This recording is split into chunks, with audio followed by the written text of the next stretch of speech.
How many of you just feel in your gut that just something isn't right? Anybody feel that way? Something just doesn't seem right, and you don't know exactly how to put your finger on it.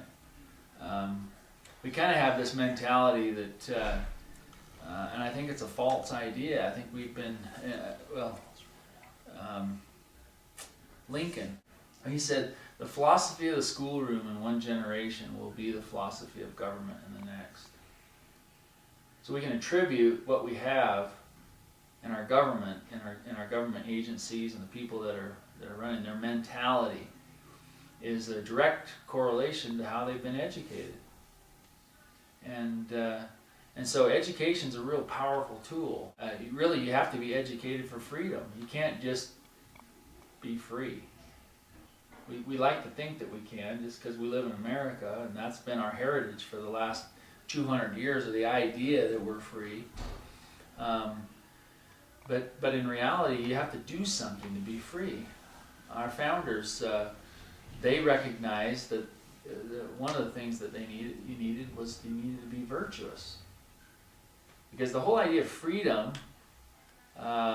presupposes that you don't need a whole bunch of laws, right? I mean, if you have a whole bunch of laws, are you free?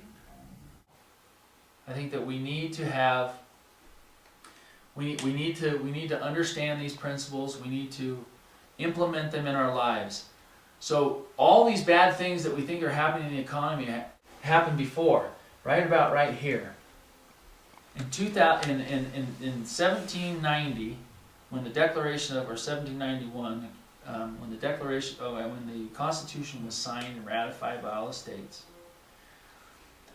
because of the way the government was formed, and the government stayed out of their lives, they were in so much debt from the war.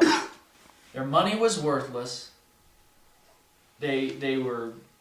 Nations were looking at them with jealousy, wanting to take over.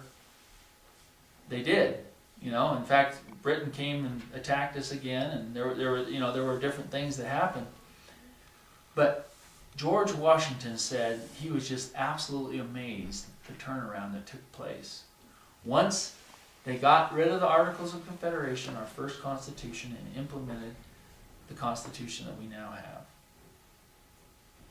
And I believe that same thing can happen today if we can get enough people to move that direction. And let me say something just specific about Idaho. I believe that Idaho is going to lead the way. And I think that Madison County, and remember, there were forward-looking men in that convention. James Madison specifically, the namesake of our county, was named after James Madison. He was criticized. He was belittled, and everybody thought his ideas were crazy. We don't have authority. We're not going to get rid of the Articles of Confederation. We don't want to give up any of our personal sovereignty for the whole. They just didn't want to do it. He said, we have to do it. We have to implement these principles, and we have to do it right now. Otherwise, we're going to be destroyed. I feel the same way. I think if we can't do this in Madison County, in District 34, it can't be done anywhere.